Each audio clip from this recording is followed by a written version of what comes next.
ஐயப்பன்மார்களும் கூடிக்கொண்டு ஐயனை நாடி சென்றிடுவோம் சபரிமலை சென்றிடுவார் சுவாமியே ஐயப்போ ஐயப்போ சுவாமியே சுவாமியே ஐயப்போ ஐயப்போ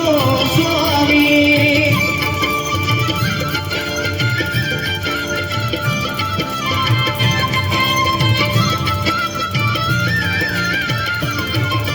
கார்த்திகை மாதம் மாலைய